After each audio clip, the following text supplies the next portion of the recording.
Hello, welcome to Movement Not Miracles. It is Wednesday, a rainy Wednesday. Quite pleased about that. We definitely need some rain. And it is time for our, hi Sarah, it's time for our Movement Not Miracles session. I'm going to do some upper body stuff today, carrying on the theme from yesterday, but extending it a little. Happy birthday to Sarah, by the way. It is Sarah's birthday today. So it's a happy birthday Movement Not Miracles session for you. So hopefully you're doing this with me. For those of you that maybe this is the first time that you've done Movement Not Miracles, the whole purpose behind it is to create a little bit of time and space in your day for you to look after some of your joints and muscles and maybe stretch and move a little bit so that you are not sitting in the same position for long periods of time, which is really not good for us. If we get stiffer in our joints because we're not moving them, then they tend to get stiffer and then you can get some aches and pains. It sort of makes sense, doesn't it? So if we can keep things moving and keep stretching, then we can ward off those aches and pains. So today is going to be all about upper back, upper body, so shoulders, back, neck, and you can do these seated or standing. Whichever you are, make sure that your weight is evenly distributed between the left and the right so that you're not either sitting on one side or standing on one side, because that in itself is not good for our balance and our symmetry in our joints. You're putting more pressure on one side than the other, which only helps us be wonkier. And whilst we are all naturally a bit wonky, we like to, the aim is to work to minimise that so that your body can work better together. So we're going to start off with shoulder shrugs. So you're just going to shrug your shoulders up to your ears and let them drop. We can get an awful lot of tension through the sides of our neck and across the very top of our back because we end up sitting like this, maybe at a keyboard, and we're very round shouldered and very hunched up, and so everything is all really tight. So we're just going to work to release that tension. So if you really exaggerate the move, shoulders up as high as you can, let them go, and then just let them drop down, and do that a few times. And you can do that whilst you're sitting at your desk. I'm standing up because I have been sitting for quite a while this morning, so just standing up in itself is good. Put an alarm on or put some post-it notes around to remind you to keep moving. It's quite a useful trick actually. It's just every time you move into a room it'll tell you to do some sort of mobility stuff, and that's your reminder. Right, we're going to stretch across the front of our chest and through the fronts of our shoulders. So again, make sure you are standing tall. You can relax your shoulders down now, so I don't want them hunched up anymore. Clasp your hands behind your back and squeeze your shoulder blades together and push your arms away from your body. And in doing that, don't let your bum stick out and your ribs flare forwards. So you're going to be working through your tummy and your hips and your bum to keep those hips pointing forwards. So you bum forwards and then you're pushing your arms away and stretching across the front of your collarbones and through the front of your chest. So this is a stretch rather than a mobility move. But actually that feels quite nice across the front of my shoulders and the front of my chest. And then to reverse that, so we stretch across the front bit, we're going to stretch across the back. So again, don't let your back sway, so keep your bum tucked under, but this time if you just relax your head down, so your chin is towards your chest, and really reach forward with your arms, so you should feel that stretch across the back top part of your shoulder blades. And then we're going to reverse that again. So clasp your hands, pull your arms away from your body, and then reverse it to the other side. So you're stretching through your back. Okay, give your shoulders a bit of a waggle. So I'm going to take that into a shoulder roll now, and as you roll your shoulders up and back, really squeeze your shoulder blades together. So you should feel your shoulder blades moving on your back, and they are supposed to move. If they don't move quite so freely, that's when you get problems with stiff shoulders, and that can move into tension in your upper back, and that's when everything can start to seize up. So keeping our shoulders and our shoulder blades moving helps keep our shoulder joints healthy. So it's a really good way of helping our posture, just keeping that shoulder mobility working there. Okay, so I'm going to do a little bit more work on the stretch through the shoulders. And actually, before we do the stretch, we're going to do a bit more mobility stuff. This is where we're going to do some shoulder dislocates. So you need a strap or a dressing gown belt or an ordinary belt or a broom handle, something like that. So again, standing or sitting tall, you don't have to be standing to do this. Arms stay straight, and you're going to roll under control your arms over, all the way over and down. And again, this is helping get those shoulder blades moving, because they have to really squeeze together for you to come all the way around. But your shoulder joint is a ball and socket joint, and they should move all the way around. And this can just help keep that shoulder mobility. And then you're aiming to reduce the distance between your hands. Now, the closer your arms, the harder it is, and you need more flexibility in your shoulders. I'm just about on my limit there. So it doesn't matter, as long as you can pull against that strap. So it needs to be something that is not going to stretch. And you're aiming for, in that position, don't let your belly stick out, don't let your bum stick out. So everything's working to keep that control through your core.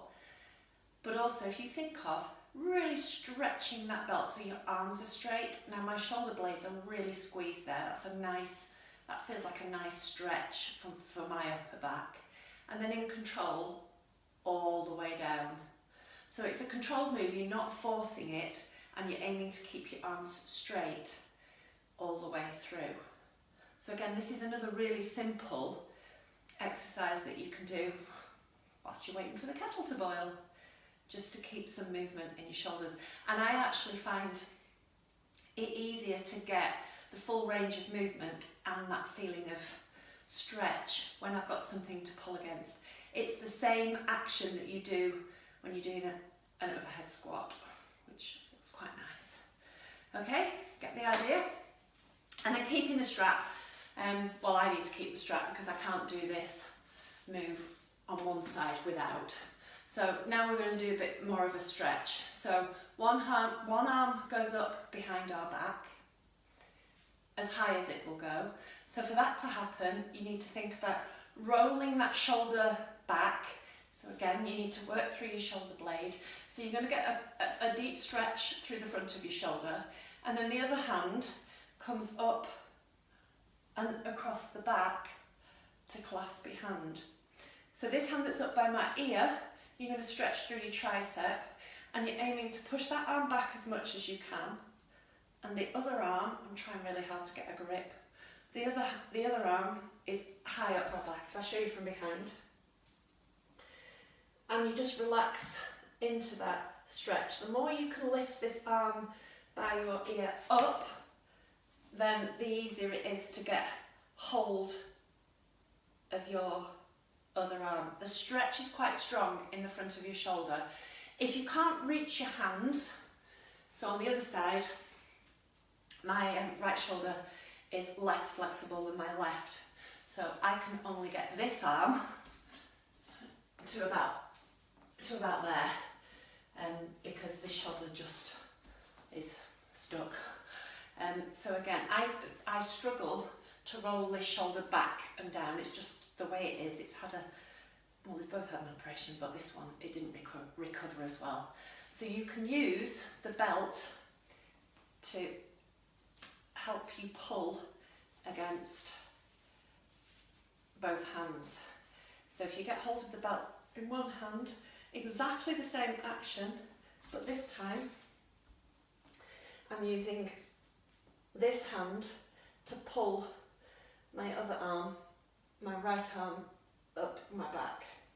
Now don't pull too much if you've got stiff shoulders like me.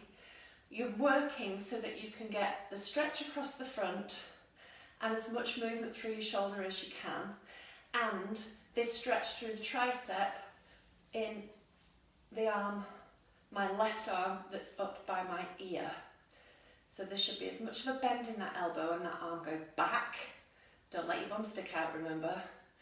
But also think of broadening across your collarbones so you're not hunching your shoulders, and we're aiming to get a little bit more movement and more stretch across the front of that right shoulder too.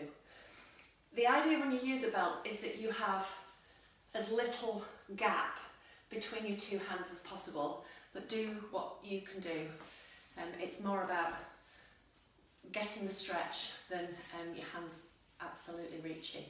And like I say, if you've got shoulders that are less, that are a bit stiffer, that have got less mobility, using a strap just helps you access that. Actually, my shoulders and my back feel loads better, so that's good. And then we're going to finish. Never seem to have a wall that hasn't got something fastened on it. We're going to finish with stick 'em ups. So you can do this without a wall. You can do this seated as well. Using the wall, it helps you with your posture and you get some feedback from the wall, so you can feel if you've moved away and if one side of your body is working in a different plane. So now I find this one really hard because my shoulder flexibility is not brilliant. So we're aiming to try and get your forearms flat on the wall, and mine are not. If I show you from the side, I cannot rotate my arms around, and that's okay. So we do what we can do. So keep making sure your back does not stick out. So we're working hard. So you're tilting your pelvis and keeping your tummy working. So if you feel your tummy, you should feel the muscles contracting and working there. So that's going to support your lower back. Bum should be against the wall. Shoulder blades on the wall. Back of your head on the wall. And you're going to reach up, keeping all of those points of contact, and then you're going to reach down. And you need to squeeze through your shoulder blades to help that happen. Trying to keep your wrist on the wall, and as you can see, mine haven't. And then go back up as far as you can go. Don't let your belly stick out, and then back down. And one more time for fun. This is one of the hardest things I do, and I genuinely mean that. Okay, but that does feel better. It does get some movement. It really gets into the middle of my shoulder blades where my back feels really stiff. So hopefully you feel a little bit freer through your shoulders, through your upper back, and through your neck. And remember, little and often. So you can go back and revisit this session or other Movement Not Miracles sessions and do other bits of your joints and your body to help with the mobility throughout the day. Keeping the mobility going is better than saving it all up for one big session. So if you do more movement and more stretching more frequently, I promise you will feel the benefits. So we'll be back tomorrow at midday for another Movement Not Miracles. Also, if you check out our website, www.eatmovebehappy.com, there's lots more about moving better. So we have workouts with us. You can build your own workout, a bit like workout Lego. So depending on how much time you've got, you can select different workouts to work different things. You don't need to have any equipment, and you can work quite hard without, believe me. And so you can work out at home when it's most convenient for you. So there's lots of workout with us. We've got demonstrations on how to do each of the exercises and more Movement Not Miracles sessions. Plus we've got a whole wealth of information around all things health and well-being, how you can eat better, our mental health series, and presentations and articles to keep you interested. So there are different subscription levels, and you get 5 days free to try out the different sections. So please do go and have a look and tell your friends and let everybody share these sessions, because the more people we can help, the better, particularly in this period of lockdown when a lot of us are working in makeshift workspaces, although I do have my new office, which I'm very pleased with. But it is really, sometimes we find ourselves either sitting for longer periods of time and not necessarily in a routine that we would normally find ourselves in. So please share these videos far and wide. And the peer support group. Tell us what you like, what you don't like, tell us how you're getting on, and then we can respond. So thank you for watching. Enjoy the rest of your Wednesday, and Sarah, happy birthday!